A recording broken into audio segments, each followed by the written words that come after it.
রিনার শ্বশুরবাড়ির লোকেদের খাওয়া দাওয়া হয়ে গেলে রিনা নিজের ঘরে গিয়ে আরাম করে বসে বসে ফোন দেখতে শুরু করে। কিন্তু এমন সময় হঠাৎ করে সে রান্নাঘর থেকে কিসের যেন একটা শব্দ পায়। কি ব্যাপার, আমি এখনই রান্নাঘর ধুয়ে মুছে পরিষ্কার করে রেখে আসলাম, এখন আবার রান্নাঘরে কে গেল? সবার তো খাওয়া হয়ে গেছে, যাই একবার গিয়ে দেখে আসি। রিনা রান্নাঘরে গিয়ে দেখে যে তার শাশুড়ি মা পার্বতী দেবী এবং তার ননদ ময়না মনির আনন্দে ফ্রিজ খুলে দুটো বড় বড় কেক বার করছে। তারা দুজনে টেবিলে বসে সেই কেক খেতে শুরু করে। কিন্তু সবেমাত্র 5 মিনিট আগেই তারা দুপুরের খাওয়া দাওয়া করে। 5 মিনিট পরেই তাদের দুজনকে এভাবে কেক খেতে দেখে রিনা খুবই অবাক হয়। এ কি, আপনারা কেক খাচ্ছেন কেন? এই তো কিছুক্ষণ আগেই লাঞ্চ করে উঠলেন, এটুকু সময়ের মধ্যেই আপনাদের খিদে পেয়ে গেল। খিদে পাবে না বৌমা, যখন তুমি আমাদের খেতে দিচ্ছিলে তখন তো তুমি আমাকে আর আমার মেয়েকে অনেক কম খেতে দিয়েছো, তাই আমাদের খিদে পেয়ে গেছে। বৌদি, মা তোমাকে কতবার বারণ করেছে যে আমরা যখন খাওয়া দাওয়া করব আমাদের খাবারে চোখ দেবে না, কিন্তু তুমি কারোর কথা শোনো না, কাউকে খেতে দেখলেই তোমার গা জ্বলে যায়। আরে আমার গা জ্বলে যাওয়ার কি আছে? আমার বান্ধবী নতুন পেস্ট্রির দোকান খুলেছে, তাই আমার জন্য দুটো ভালো ভালো কেক পাঠিয়েছিল, আপনারা দুজনে মিলে সব খেয়ে নিলেন। আপনাদের কি যে বলবো আমি জানি না। রিনা এভাবে তার শাশুড়ি মা এবং ননদকে কথা শুনিয়ে সেখান থেকে চলে যায়, কিন্তু তাতেও পার্বতী দেবী এবং ময়নার কিছু যায় আসে না। দেখতে দেখতে এভাবে কিছুদিন কাটে, কিন্তু রিনার শ্বশুরবাড়ির লোকেদের এরকম 5 মিনিট অন্তর অন্তর খাবার খাওয়ার স্বভাব পাল্টায় না। একদিন রিনা তার শ্বশুরবাড়ির লোকেদের সাথে একসাথে ডিনার করতে বসে। মা, আপনাদের যেহেতু কিছুদিন আগে নুডলস আর চিলি চিকেন খেতে ইচ্ছে করছিল, তাই আমি আপনাদের জন্য আজকে গরম গরম নুডলস আর তার সাথে চিলি চিকেন বানিয়েছি, সবাই মিলে গরম গরম নুডলস আর চিলি চিকেন খেয়ে নাও। এই শুনে সবাই খেতে শুরু করে। কি ব্যাপার বৌমা, আমাদের ডিনার তো হয়ে গেল, কিন্তু ছেলে এখনো বাড়ি ফিরলো না কেন? ও কি তোমাকে ফোন করেছিল নাকি? হ্যাঁ, ও তো আমাকে ফোন করেছিল, আজকে ওদের অফিসে একটা ইভেন্ট আছে, তাই ও দেরি করে বাড়ি ফিরবে, বলেছে যে আজকে নাকি অফিস থেকেই ডিনার করে আসবে। এই বলে সবাই যে যার মতো খাবার খেয়ে নেয়, কিন্তু কিছুক্ষণের মধ্যেই তাদের খাওয়া দাওয়া হয়ে গেলে হঠাৎই রিনার স্বামী পঙ্কজ বাড়িতে ফিরে আসে। সে সাথে করে গরম গরম মাটন বিরিয়ানি এবং মাটন চাপ নিয়ে আসে। ছেলের হাতে অনেকগুলো বিরিয়ানি আর চাপের প্যাকেট দেখে তার বাড়ির লোকেরা খুবই লোভে পড়ে যায়। রিনা, আজকে আমার অফিসে অনেক ভালো খাওয়া দাওয়ার ব্যবস্থা করা হয়েছিল, কিন্তু আমি সব খাবার খেতে পারিনি, তাই যা বেঁচে ছিল সব তোমাদের জন্য নিয়ে চলে এসেছি, তোমরা খেয়ে নাও। না না, এখন আমরা কেউ আর খাবো না, কারণ সবেমাত্র আমরা নুডলস আর চিলি চিকেন খেয়ে উঠলাম। এই বিরিয়ানির প্যাকেটগুলো আমি ফ্রিজে রেখে দিচ্ছি, কালকে দুপুরবেলা গরম করে সবাই মিলে লাঞ্চে খেয়ে নেব। রিনা এই কথা বললে তার শ্বশুরবাড়ির লোকেদের কথাটা ঠিক একটা পছন্দ হয় না, কারণ তাদের তখনই গরম গরম মাটন বিরিয়ানি এবং মাটন চাপ খেতে ইচ্ছা হয়। তাই রিনা যখন সেই বিরিয়ানি ফ্রিজে রাখতে যাবে তখন, বৌদি তুমি যাই বলো না কেন, এরকম নুডলস আর চিলি চিকেন খেয়ে রাত্রিবেলা ঘুম আসবে না, কারণ এগুলো তো সন্ধ্যাবেলার স্ন্যাক্সের খাবার।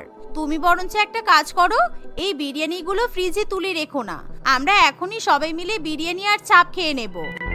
ননদের কথা শুনে রিনার আর কিছু বলার থাকে না, কারণ তার শ্বশুরবাড়ির লোকেরা এরকমই রিনা খুব ভালো করেই জানে। তাদের পেটে খিদে না থাকলেও খাবার দেখলে তারা কেমন যেন হা হা করে। তাই 5 মিনিট আগে ডিনার করার পরেও তাদের আবার বিরিয়ানি এবং চাপ খেতে হয়, আর যা দেখে রিনা প্রচন্ড বিরক্ত বোধ করে। রাক্ষসীর মতো পরিবার একটা, কি করে যে 5 মিনিট অন্তর অন্তর এদের খিদে পেয়ে যায় আমি জানি না। আমি কত কষ্ট করে চিলি চিকেন আর নুডলস রান্না করলাম, সেগুলো সব গিলে নিল, আবার বলে নাকি এতে পেট ভরেনি, এখন আবার বিরিয়ানি চাপ খাচ্ছে, অসহ্যকর একেবারে। এভাবে দেখতে দেখতে ক্যালেন্ডারের পাতায় আরো কিছুদিন কেটে যায়। একদিন রিনা তার বাপের বাড়ির কাছাকাছি এক ব্যাংকে কাজের সূত্রে যায়, কারণ তার বাপের বাড়ির কাছাকাছি এক ব্যাংকে তার কিছু কাজ আছে। এদিকে, কিরে ময়না, ব্রেকফাস্ট করেছি প্রায় অনেকক্ষণই তো হয়ে গেছে, তাও ঘড়ি দেখলাম প্রায় 5 মিনিটের মতো, আমার তো খুব খিদে পেয়ে গেছে, চল ফ্রিজ খুলে চিপস চকলেট যা আছে সব খেয়ে ফেলি। হ্যাঁ, কালকে বৌদি সুপার মার্কেট থেকে অনেকগুলো চিপসের প্যাকেট এনেছে, আরো অনেক স্ন্যাক্সও আছে, চলো এখন তো বৌদি বাড়িতে নেই, আমাদের পেছনে আর কাই করতে পারবে না। এই বলে মেয়ে এবং মা দুজনে মিলে ফ্রিজ খুলে চিপস, চকলেট, আইসক্রিম ইত্যাদি খেতে শুরু করে। এভাবেই 5 মিনিট অন্তর অন্তর ঘুরতে ফিরতে তারা রান্নাঘরে চলে যায়। রান্নাঘরে যাবতীয় যা বিস্কুট, চানাচুর, ঝুড়ি ভাজা, পাঁপড় যাই থাকুক না কেন, তারা 5 মিনিট অন্তর অন্তর খেয়ে শেষ করে দেয়। এভাবেই তারা সারাদিন খাওয়া দাওয়া করতে করতে টিভি দেখে, কিন্তু তবুও তাদের পেট ভরে না। এমনকি স্বপন বাবুও পিছিয়ে থাকে না। তোমরা তো 5 মিনিট অন্তর অন্তর ভালোই মুখ চালাচ্ছ। কালকে পঙ্কজ মিষ্টির দোকান থেকে ভালো ভালো সন্দেশ নিয়ে এসেছিল, ওই সন্দেশগুলো আমাকে দাও তো, আমি খেয়ে নিই। কেননা বৌমা থাকলে আমাকে সন্দেশ খেতে দেবে না, সন্দেশ খেলে নাকি আমার অনেক সুগার বেড়ে যাবে। দূর, সুগারের কথা বাদ দাও তো, সেই তো একদিন উপরে যেতেই হবে, তার থেকে ভালো এখনই খেয়ে নিই। এভাবে তারা সবাই মিলে সারাদিন এত বেশি বেশি করে খাবার খায় যে বাড়িতে আর কোনো খাবার বেঁচে থাকে না। অন্যদিকে বৌমা যখন রাত্রিবেলা বাপের বাড়ি থেকে ফিরে আসে, যাক বাবা, বাঁচা গেছে, তুমি এসে গেছো, খুব খিদে পেয়ে গেছে, যাও তাড়াতাড়ি করে ফ্রাইড রাইস আর মাংস রান্না করে ফেলো। তুমি ছিলে না বলে আমাদের খাওয়া দাওয়ার খুব অসুবিধা হচ্ছিল, সেই কখন দুপুরে ডাল ভাত খেয়েছি। হ্যাঁ, আমি রান্না বান্না করছি, কিন্তু তার আগে আমি কিছু খেয়ে নিই, কারণ আমি সারাদিন আজকে কাজে ব্যস্ত ছিলাম, ভালো করে কিছু খেতেই পারিনি, তারপর রান্না বান্না করব। এই বলে রিনা কিছু খাবার খাওয়ার জন্য রান্নাঘরে যায়, কিন্তু সে ফ্রিজ খুলে দেখে যে পুরো ফ্রিজটাই ফাঁকা হয়ে পড়ে আছে। অন্যদিকে চিপস, বিস্কুট, চানাচুর কিছুই বাড়িতে নেই, যা দেখে রিনা খুবই রেগে যায়। আপনাদের কি ব্যাপার বলুন তো? আমি একদিনের জন্য বাপের বাড়িতে গেছি, আর আপনারা পুরো রান্নাঘরের খাবার খেয়ে ফাঁকা করে রেখে দিয়েছেন। তারপর আমাকে মিথ্যা কথা বললেন যে আপনারা নাকি দুপুরবেলা ডাল ভাত খাওয়ার পর কিছুই খাননি। এখন যখন আমার খিদে পেয়েছে, তখন আমি কি শুধু ফ্রিজ খাবো? কারণ ফ্রিজে তো একটাও খাবার নেই। আমি আপনাদের জন্য রাত্রিবেলা আর কোনো রান্নাবান্না করতে পারবো না। সারাদিন অনেক গিলেছেন, এখন জল খেয়ে শুয়ে পড়ুন। রিনা এই কথা বলে সেখান থেকে চলে যায়, যার ফলে রিনার শ্বশুরবাড়ির লোকেদের খারাপ লাগে, কিন্তু তাই বলে যে তারা খাওয়া দাওয়া ছেড়ে দেবে সেটা কিন্তু নয়। মা, তুমি তোমার বৌমার কথা বাদ দাও তো, ও রান্না করবে না তো কি হয়েছে? আমি এখনই ভালো রেস্টুরেন্ট থেকে খাবার অর্ডার করাচ্ছি, তারপর আমরা একসাথে মিলে ডিনার করব। পঙ্কজ একটা রেস্টুরেন্ট থেকে লাচ্ছা পরোটা এবং চিকেন চাপ অর্ডার করে। এভাবেই রাত্রিবেলা তারা পরোটা আর চিকেন কষা খেয়ে নেয়, কিন্তু রিনা রাগ করে কিছুই খায় না। দেখতে দেখতে এভাবেই সময় কাটতে থাকে। একদিন রিনা রান্নাঘরে পায়েস বানাতে যায়, কিন্তু সে গ্যাসের উপর দুধ বসিয়ে নিজের ঘরে চলে যায়। এমন সময় তার শাশুড়ি মা রান্নাঘরে আসে। বাবা, বৌমা আবার পায়েস রান্না করছে, তার জন্য খোয়া ক্ষীর, কাজু বাদাম, কিশমিশ, ঘি সবই সাজিয়ে রেখে দিয়েছে। এইসব দেখে লোভ সামলানো যায় নাকি? 2-3টে কাজু বাদাম আর কিশমিশ খেয়ে নি, বৌমা কিছু বুঝতে পারবে না। এই বলে পার্বতী দেবী কয়েকটা কাজু বাদাম এবং কিশমিশ খেয়ে ঘরে চলে যায়, কিন্তু ঠিক তার 5 মিনিট পরেই রিনার ননদ জল ভরার জন্য রান্নাঘরে যায়। তারও সেই ড্রাই ফ্রুটসগুলো দেখে খুবই খিদে পেয়ে যায়। যদিও ময়না কিছুক্ষণ আগেই তার বান্ধবীদের সাথে রেস্টুরেন্ট থেকে খেয়ে বাড়িতে ফিরে আসে। সামনে যদি এরকম খোয়া ক্ষীর আর গুঁড়ো দুধের প্যাকেট সাজানো থাকে, তাহলে তো লোভ সামলানোই যায় না। কিছুটা গুঁড়ো দুধ, খোয়া ক্ষীর আর কাজু বাদাম খেয়ে নি, বৌদি কিছু বুঝতেই পারবে না। এই বলে ময়না প্রায় অনেকটাই খোয়া ক্ষীর আর গুঁড়ো দুধ খেয়ে নেয়। এভাবে 5 মিনিট অন্তর অন্তর রিনার শ্বশুরবাড়ির লোকেরা রান্নাঘরে আসে আর একটা একটা করে খাবার খেয়ে চলে যায়। কিছুক্ষণ পর রিনা যখন রান্নাঘরে আসে, তখন সে রান্নাঘরে কিছুই দেখতে পায় না, এমনকি দুধের পাত্রে দুধ পর্যন্ত থাকে না। কারণ কিছুক্ষণ আগে রিনার শ্বশুরমশাই যখন রান্নাঘরে যায়, তখন ডাক্তারবাবু আমার হাড়ে ক্যালসিয়াম বাড়ানোর জন্য আমাকে গরম গরম ফুটন্ত দুধ খেতে বলেছে। আমি এই দুধ খেয়ে নিই, তাহলে আমার শরীর স্বাস্থ্য ভালো হয়ে যাবে। এই বলে স্বপনবাবু দুধের মধ্যে কাজু, কিশমিশ, খোয়া ক্ষীর সবকিছু মিশিয়ে খেয়ে নেয়, যার ফলে রিনার পায়েস রান্না করার স্বপ্নে জল পড়ে যায়। কি সাংঘাতিক! 5 মিনিট হয়নি আমি রান্নাঘর থেকে গেছি, তার মধ্যে দুধ, কাজু, কিশমিশ, খোয়া ক্ষীর, গুঁড়ো দুধ সবই শেষ হয়ে গেল। এটা নিশ্চয়ই আমার হাগুড়ি শ্বশুরবাড়ির লোকেদের কাজ। কিছুক্ষণ আগে আমি ওদের ডিম পাউরুটি করে খাওয়ালাম, তবু ওদের খিদে মেটেনি। এভাবে রিনা তার পরিবারের উপর খুবই রেগে যায়, কিন্তু তবুও তার শ্বশুরবাড়ির লোকেদের অভ্যাস পাল্টায় না। তাকে যে করেই হোক কিছু একটা করতেই হবে। একদিন রিনার দুঃসম্পর্কের ভাই প্রিয়তোষ এবং তার স্ত্রী প্রিয়াঙ্কা রিনা এবং তার শ্বশুরবাড়ির পরিবারকে নিমন্ত্রণ করে। নিমন্ত্রণ পেয়ে রিনার শ্বশুরবাড়ির লোকেরা খুবই খুশি হয়, কারণ তারা এবার প্রিয়তোষের বাড়িতে গিয়ে মন ভরে খাওয়া দাওয়া করতে পারবে। তাই সবাই মিলে খুশি মনে একসাথে প্রিয়তোষের বাড়িতে চলে যায়। আপনারা এসেছেন বলে আমরা খুব খুশি হয়েছি। আর আপনাদের জন্য আমার বউ গরম গরম ফ্রাইড রাইস, চিকেন কষা আর মটন কষা রান্না করেছে। আসুন আমরা সবাই মিলে একসাথে বসে খেয়ে নিই। এই শুনে সবাই মিলে একসাথে বসে ভালো ভালো খাবার খেয়ে নেয়, কিন্তু তবুও রিনার শ্বশুরবাড়ির লোকেদের পেটের খিদে মিটতে চায় না। তারা যখন খাওয়া দাওয়া করে ঘরে যায় তখন, আরে চিন্তা করছো কেন? আমি দেখেছি ওই প্রিয়াঙ্কা সব খাবার বেঁচে গেছে বলে ফ্রিজে তুলে রেখেছে। এখন ওরা ঘরে বসে দরজা বন্ধ করে গল্প করছে। চলো আমরা ফ্রিজ থেকে খাবারগুলো বার করে খেয়ে নিই, ওরা কিছু বুঝতে পারবে না। ময়না এই কথা বললে তার বাড়ির লোকেরা একসাথে রান্নাঘরে যায়। তারা যখন ফ্রিজে হাত দেয় তখন তারা এরকম একটা ঘটনার জন্য প্রস্তুত ছিল না, কারণ ফ্রিজে হাত দেওয়ার সঙ্গে সঙ্গে সারা বাড়িতেই অ্যালার্ম বেজে ওঠে। আর সেই অ্যালার্ম বাজার সঙ্গে সঙ্গেই সবাই ঘর থেকে রান্নাঘরে ছুটে আসে। বৌদি বিশ্বাস করো, আমরা কিছুই করিনি, আমরা ফ্রিজ থেকে জল খেতে এসেছিলাম, কিন্তু এরকম যে ফ্রিজে অ্যালার্ম বেজে উঠবে আমরা বুঝতেই পারিনি। বিশ্বাস করো আমরা কিছুই করিনি। আমার বিশ্বাস করার কিছু নেই ময়না, কারণ তোমরা যেই বাড়িতে নিমন্ত্রণ খেতে এসেছো তারা দুজনেই কিন্তু মিলিটারি। এনাদের বাড়িতে সময় অনুযায়ী খাওয়া হয়, ওরকম আমাদের বাড়ির মতো 5 মিনিট অন্তর অন্তর খাওয়া হয় না। তাই এনারা ফ্রিজে অ্যালার্ম লাগিয়ে রাখে, যদি অন্য কোনো ব্যক্তি ফ্রিজে হাত দেয় তাহলে অ্যালার্ম বেজে উঠবে। এবার কিন্তু তোমাদেরকে শাস্তি পেতেই হবে, আর মিলিটারির শাস্তি মানে তোমরা আশা করি বুঝতেই পারছো। রিনা এই কথা বললে তার শ্বশুরবাড়ির লোকেরা ভয়ে ঠকঠক করে কাঁপতে শুরু করে, কারণ তারা বুঝতেই পারে না যে তারা এরকম একটা বিপদে পড়তে পারে। এমন সময় প্রিয়তোষ এবং প্রিয়াঙ্কা একটা বড় মিলিটারি লাঠি নিয়ে আসে। তারা শাস্তি হিসেবে রিনার শ্বশুরবাড়ির লোকেদের পায়ে ডান্ডার বাড়ি মারবে। আমাদের খুব ভুল হয়ে গেছে, আমরা আর কখনো এরকম করব না, দয়া করে আমাদেরকে ডান্ডার বাড়ি মেরো না।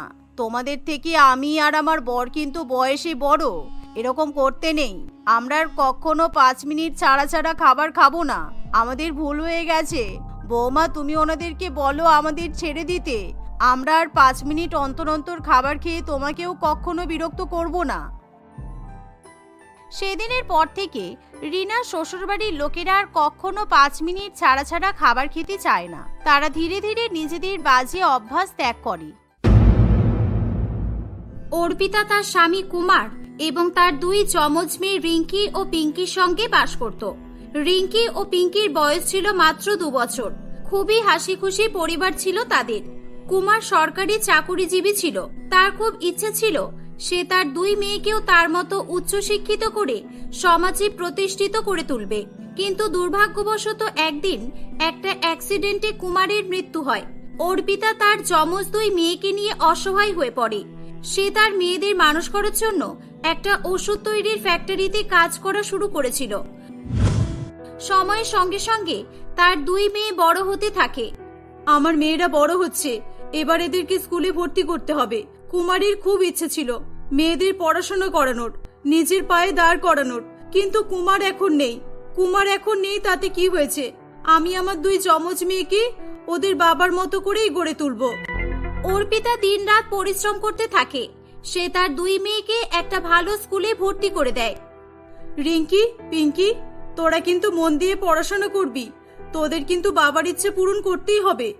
সমাজে তোদের আলাদা একটা পরিচয় গড়ে তুলতে হবে। তোরা মন দিয়ে পড়াশোনা করবি তো?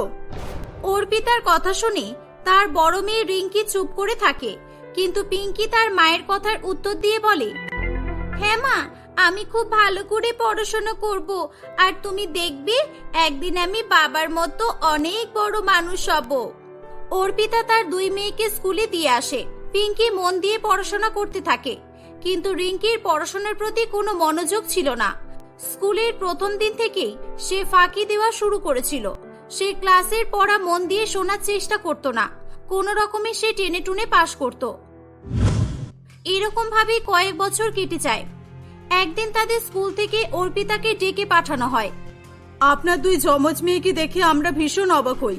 আপনার এক মেয়ে পড়াশোনায় এত ভালো, প্রত্যেক বছর ফার্স্ট হয়, আর এক মেয়ে পড়াশোনা করতেই চায় না। দেখুন না, এবারের পরীক্ষায় পিঙ্কি আগের মতোই প্রথম হয়েছে, আর রিঙ্কি ক্লাসের সবচেয়ে কম নম্বর পেয়েছে। ও ফেল করেছে। কি বলছেন কি ম্যাডাম, রিঙ্কি ফেল করেছে? আর বলবেন না, রিঙ্কিকে আমি সব সময় বোঝাই, কিন্তু ও কিছুই বুঝতে চায় না যে কি যে করি আমি। কি আর করবেন, ওর উপর আপনাকে ভালো করে নজর রাখতে হবে। এখন তো স্কুলে আসাও বন্ধ করে দিয়েছে। সপ্তাহে একদিন কিংবা দুদিন স্কুলে আসে, আর বাকি দিন স্কুলেও আসে না। কিন্তু পিঙ্কি রোজ স্কুলে আসে। কি বলছেন ম্যাডাম, প্রত্যেকদিন আমার দুই মেয়েকে আমি নিজে স্কুলের গেট পর্যন্ত ছেড়ে যাই, এটা কি করে সম্ভব? আপনার হয়তো কোথাও একটা ভুল হচ্ছে। না, আমার কোথাও ভুল হচ্ছে না।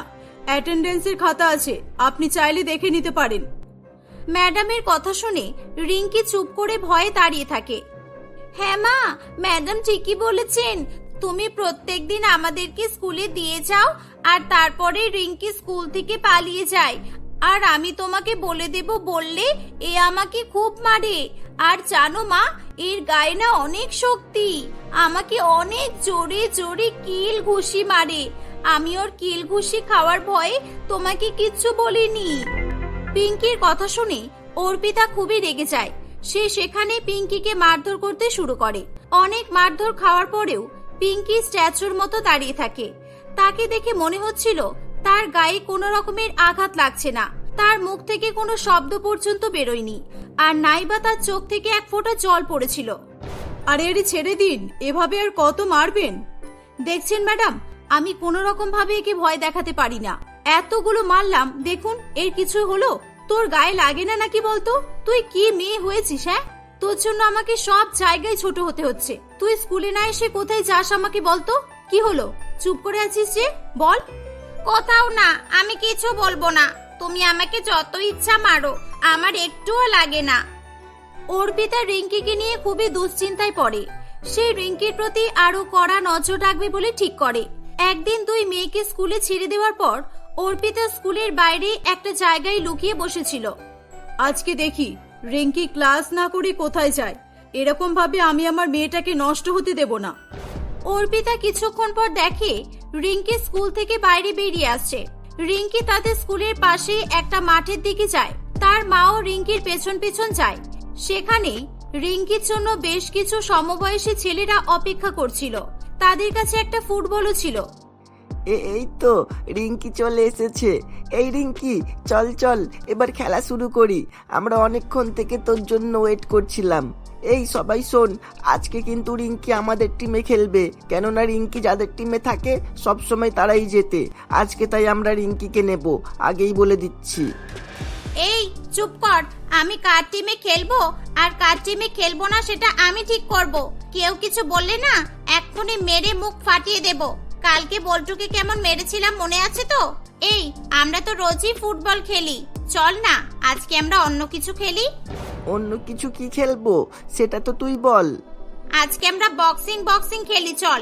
আমরা সবাই বক্সিং করব। তোরা যে কজন আছিস সবাই মিলে একটা টিম, আর আমি একটা টিম। দেখি তোরা জিতিস নাকি আমি জিতি। রিঙ্কির কথা শুনে ছেলেরা সবাই খুব ভয় পেয়ে যায়। ওরে বাবা রে, না না না, তোর গায়ে যা শক্তি, তুই আমাদের সব কাটাকে মেরে মেরে উড়িয়ে ফেলে দিবি। আমরা তোর সাথে শুধু ফুটবল খেলবো, এছাড়া আর কোনো খেলা খেলবো না। কি রে বাবা, তোরা ছেলে হয়েও মেয়েদের মতো ভয় করিস? আরে আমার মতো হ, আমার মতো। ঠিক আছে চল, তাহলে ফুটবলই খেলা হোক। এই বলে রিঙ্কি তার বন্ধুদের সঙ্গে ফুটবল খেলায় মেতে ওঠে। রিঙ্কির এরকম আচরণ দেখে তার মা অবাক হয়ে দাঁড়িয়ে থাকে। বুঝলাম, এই মেয়েটা পড়াশোনা না করে শুধু খেলাধুলা করে বেড়ায়। আমার মেয়েটা কি ছেলে হতে হতে মেয়ে হয়ে গেল? কেমন মস্তানি করে বেড়াচ্ছে শুধু। এই রিঙ্কি, এদিকে আয়, এদিকে আয় বলছি। আজকে আমি তোকে মেরেই ফেলবো। চল বাড়ি চল। অর্পিতা রিঙ্কির হাত ধরে টানতে টানতে তাকে বাড়িতে নিয়ে আসে। বাড়িতে নিয়ে এসে রিঙ্কিকে সে অনেক মারধর করে, কিন্তু মারধর করে কোনো কাজ হতো না। তাই সে রিঙ্কিকে খুব ভালোবেসে বোঝাতে থাকে। অনেক চেষ্টা করেও রিঙ্কিকে তার মা শোধরাতে পারেনি। রিঙ্কি ক্লাস 5-এ পরপর 3 বছর ফেল করে। শেষ পর্যন্ত সে স্কুলে যাওয়াই বন্ধ করে দেয়। নিজের ইচ্ছামতো জীবন কাটাতে থাকে। ছেলেদের সঙ্গে ফুটবল খেলাটা তার একটা অভ্যাস হয়ে দাঁড়িয়েছিল। ওদিকে রিঙ্কি মন দিয়ে পড়াশোনা করতে থাকে। এভাবেই অনেকগুলো বছর কেটে যায়। দুজনেই বড় হয়ে ওঠে। রিঙ্কির পড়াশোনা শেষ হওয়ার পর সে একটা ভালো সরকারি চাকরি পেয়ে যায়। আমার এক মেয়ের জন্য আমি খুবই খুশি, কিন্তু আর এক মেয়েকে নিয়ে আমি সবসময় খুবই চিন্তায় থাকি। মেয়েটা পড়াশোনা করলো না, যত জায়গা থেকে সম্বন্ধ আসছে সবাই ওকে রিজেক্ট করে দিচ্ছে। কেউই রিঙ্কিকে বিয়ে করতে চাইছে না। আমি যে কি করি কিছুই বুঝে উঠতে পারছি না যে। একদিন রিঙ্কিকে দেখতে রাজেন্দ্র নামে একটি ছেলে আসে। রাজেন্দ্র পেশায় একজন পুলিশ অফিসার ছিল। সে রিঙ্কিকে দেখার পর বলে, আসলে আমি তোমাকে অনেকবার অফিসে যেতে দেখেছি, আর তোমাকে দেখে আমার খুব ভালো লেগেছিল। তারপর শুনলাম তুমি সরকারি চাকরি করো, আর আমিও সরকারি চাকরি করি। তাই জন্য আমরা বিয়ের সম্বন্ধটা নিয়ে চলে এসেছি। না না, আপনাদের ভুল হচ্ছে। আসলে বাবা, তুমি যাকে দেখেছো সেটা আমার ছোট মেয়ে। আসলে এরা দুজন যমজ। এরা একই রকম দেখতে। পিঙ্কি মা, একবার এদিকে আয় তো। এই যে দেখুন, এটা আমার ছোট মেয়ে। এ সরকারি চাকরি করে, কিন্তু আগে আমি আমার বড় মেয়েরই বিয়ে দিতে চাই। হোয়াট? রিঙ্কি সরকারি চাকরি করে না? তাহলে কি করে? আচ্ছা, কোনো অসুবিধা নেই। এদের দুজনকে তো একই রকম দেখতে। আমার একটা শিক্ষিত মেয়ে হলেই হবে। পিঙ্কি সরকারি চাকরি করে, ঠিক আছে, কোনো অসুবিধা নেই। রিঙ্কিকে আমি পুলিশের চাকরিতে ঢুকিয়ে দেবো। বাই দ্য ওয়ে, তুমি কতদূর পড়াশোনা করেছো? আমি ক্লাস 5 পর্যন্ত পড়েছি, আর ক্লাস 5-এ 3বার ফেল করেছি। এটা শুনে রাজেন্দ্র এবং তার পরিবার অবাক হয়ে যায়। কি? তুমি তো তাহলে একজন অশিক্ষিত মূর্খ। তোমাকে তো আমি কখনোই পুলিশের চাকরিতে ঢোকাতে পারবো না। তোমার এক বোন সরকারি চাকরি করে, আর তুমি এরকম মূর্খ হলে কিভাবে? কিছু মনে করবেন না, বড় মেয়েকে আমি বিয়ে করতে পারবো না। আপনি চাইলে আপনার ছোট মেয়ের সঙ্গে আমার বিয়ে দিতে পারেন। রাজেন্দ্রর কথা শুনে পিঙ্কি খুবই রেগে যায়। সে তার দিদির অপমান আর সহ্য করতে পারে না। চুপ করুন আপনি। আপনি তখন থেকে আমার দিদিকে অপমান করছেন। আমার দিদি মূর্খতাতে কি হয়েছে? সকলের পক্ষে পড়াশোনা করা সম্ভব নাও হতে পারে। আর আপনি ভাবলেন কি করে আমার দিদিকে আপনি অপমান করলেন, আর আমি আপনার মতো একটা ছেলেকে বিয়ে করব? যান, বেরিয়ে যান এখান থেকে। পিঙ্কি এভাবেই রাজেন্দ্র এবং তার পরিবারকে সেখান থেকে তাড়িয়ে দেয়। রিঙ্কি খুব কান্নাকাটি করতে থাকে। কাঁদিস না মা, আমি তোর জন্য এর চেয়েও ভালো ছেলে খুঁজবো। উপরওয়ালা যা করেন ভালোর জন্যই করেন। তুমি চুপ করো। আমাকে সবাই রিজেক্ট করে দিচ্ছে। আমাকে কেউ বিয়ে করতে চাইছে না।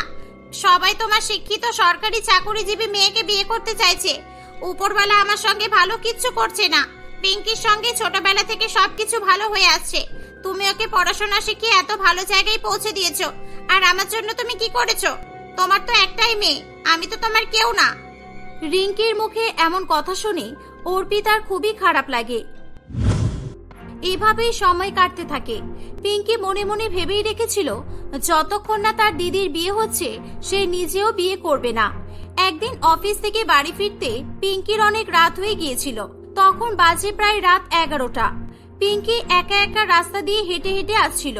ঠিক তখনই কয়েকটা অসভ্য ছেলে পিঙ্কিকে ঘিরে ধরে এবং তার সঙ্গে বাজে ব্যবহার করার চেষ্টা করে। এই, মুখ বন্ধ কর। মুখ থেকে একটা কথা বেরোলেই না এখনই উপরে পাঠিয়ে দেবো। দে, তোর কাছে যা যা টাকা পয়সা সোনা গহনা আছে সব বের কর। কি চাও তোমরা? হ্যাঁ, সরে যাও, আমাকে যেতে দাও। ছাড়ো, ছাড়ো আমাকে। বাঁচাও, বাঁচাও। পিঙ্কি ভয়ে ভয়ে তার কাছে যা যা ছিল সবকিছুই দিয়ে দেয়। তারপরও গুন্ডাগুলো তাকে সেখান থেকে যেতে দেয় না। পিঙ্কি ভয়ে চিৎকার করে কাঁদতে থাকে। সেই সময় সেখানে রিঙ্কি চলে আসে। ভয় পাস না বোন, আমি চলে এসেছি। এরা তোর কিচ্ছু করতে পারবে না। এই, ছেড়ে দে আমার বোনকে। সাহস থাকলে আমার সঙ্গে এসে মোকাবিলা কর। রিঙ্কি এই বলে ছেলেগুলোকে খুবই মারধর করতে থাকে। পিঙ্কি এই সুযোগে তাড়াতাড়ি করে পুলিশকে ফোন করে দেয়। রিঙ্কি একাই 4টে যুবক ছেলেকে মারধর করে আধমরা করে দিয়েছিল। কারোর হাত ভেঙে দিয়েছিল, কারোর বা পা, আবার কেউ বা রক্তাক্ত অবস্থায় অজ্ঞান হয়ে পড়েছিল। কিছুক্ষণের মধ্যেই সেখানে পুলিশ এসে উপস্থিত হয়। ও মাই গড, তুমি জানো তুমি কত বড় কাজ করেছো? এরা শহরের সবচেয়ে বড় ক্রিমিনাল। এরা ডাকাতি করার সঙ্গে সঙ্গে মানুষের খুনও করে। এরা অনেক মেয়ের সঙ্গে শ্লীলতাহানিও করেছে।